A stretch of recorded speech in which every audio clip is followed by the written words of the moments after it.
I just wanted to talk about clinging on to infancy. I seem to be clinging on to Oscar's infancy with my bare hands. So basically, Oscar's my last child, sadly. I would have loved more, but Oscar's my last child and he's 8. And today, while in school, he just handed his teacher a tooth that he'd ripped out. We just found out it was wobbly yesterday, and he is very much like that. It's wobbly, it's a problem, so I'm removing it. I don't want it in my mouth. Now, Oscar has very, very sensitive oral mouth. He restricts the foods that he eats, textures, and basically lives on crackers and crumpets. So for a child like Oscar to have a wobbly tooth in his mouth must be very frustrating. So it's only been, we found out it was wobbly yesterday and he's ripped it out today. So there was a little bit of blood, but he doesn't do fuss.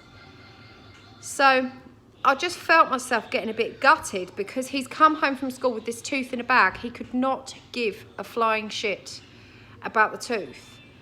And I'm like, oh, this is his infancy. Like, he's only probably got one more baby tooth here, wobbly. And I mean, a few of them, he swallowed them or he's pulled them out and lost them. So we don't have many. And I do the whole tooth fairy thing. We tell the story, we put the tooth in the little bag. She leaves glitter. I don't leave Penny because he might eat it. We normally leave a book about the tooth fairy or a book about the next stage of something. So it might be a book about being brave or going to a club without mummy, but mummy coming back, or swimming lesson. Normally something that will benefit me, a story we can tell about independence and moving on to the next stage. So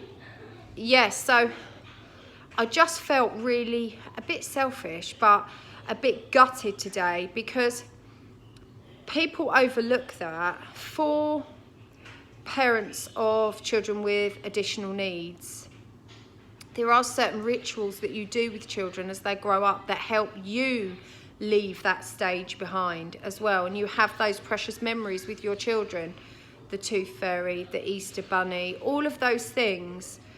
And with children with additional needs, especially Oscar, is very needs met. So he was like, it's wobbly, I'm going to rip it out. I don't care if it's ready. I'm not going to give it a little wobble a day. I don't want it to be a long drawn out thing. I just want it gone. So for him, I create the tooth fairy bag and under the pillow and all of those things because he doesn't care. The tooth's out, job done. He does not care. So milestones and memories are affected, but because we as parents need it to be a certain way, I think, to adjust to our children growing and needing us less. But I think what I struggled with was I'm going through those processes and we're slowly leaving his infancy behind. You know, last month he stopped wanting to wear his amber bracelet. That isn't a big deal to anyone else, but he'd worn it since he was 4 months old. And we'd gradually just changed the size every time he needed to. And when it wasn't on, he looked for it. And then the other day, he made a choice, and I didn't force that he doesn't want to wear it anymore. So is that telling me I'm not a baby now, I'm not wearing it? He doesn't wear it anymore, that's his choice. So I encourage him to make choices. But yeah, it's a hard one because we go through these processes and it leaves the parent with nothing. I'm bereft. It leaves you with nothing because they don't care. It's processes for them. That's it. My tooth is wobbly, it's coming out. I don't want any of the fannying around. I don't want the stories. I don't want the tooth fairy. I just want the tooth out. And I think that for me is harder then to leave those stages because there's no cushioning it.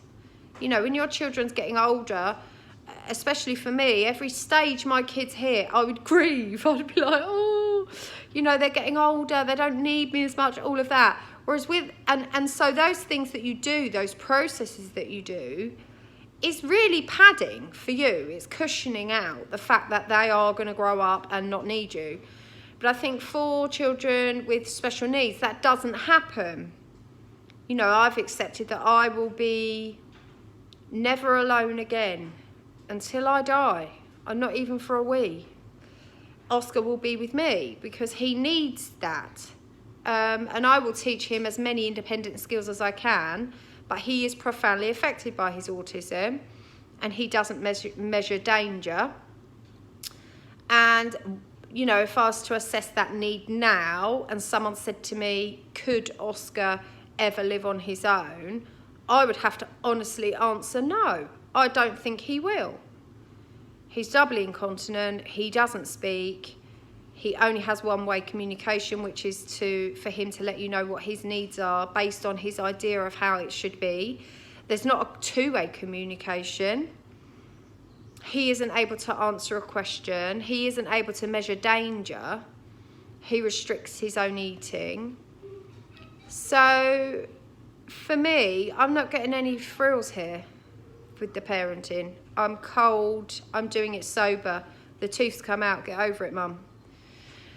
So yeah, I'm finding it hard. I feel like I'm trying to cling on to him being an infant, and at the same time I'm very torn because obviously I do want him to learn independent skills, and but they'll always be very limited. So I want him to teach independent. I want him to learn as much independence for his own confidence, not necessarily for independent skills. I want him to learn independent skills to help him with his own achievable targets. So yeah, it's very different for me this stage. You know, normally when they're 6, 7, 8, you get, go away, Mum, I'm not a baby. And, you know, Oscar is presenting some of that in his behaviour. He doesn't want me to help him as much, and that's fantastic. And I'm very proud of him for that. But at the same time, we don't always make progress in all areas at once. So the benefits are not there for him. And it certainly doesn't give our caring role any freedoms. If anything, when we do learn an independent skill, it normally opens up a risk. For instance, Oscar can now, at points, go into the toilet, remove his nappy, and sit on the toilet. But the flip side to that is he might smear, or he might put the plug in and turn the water on full. We've had to just adapt our taps so that he can't flood the downstairs bathroom. So I think every achievement brings a new challenge, and every stage of his development, I want to try and cling on to his infancy, I think, because he's so innocent, and it's really easy to compare him to somebody that's innocent because of the way he views the world. But ultimately, there are no frills in terms of fables, you know, stories, things that you enjoy with your children, to let go of stages as they get bigger and become more independent, because there's no understanding there. So I do feel like I'm desperately clinging on to Oscar being small.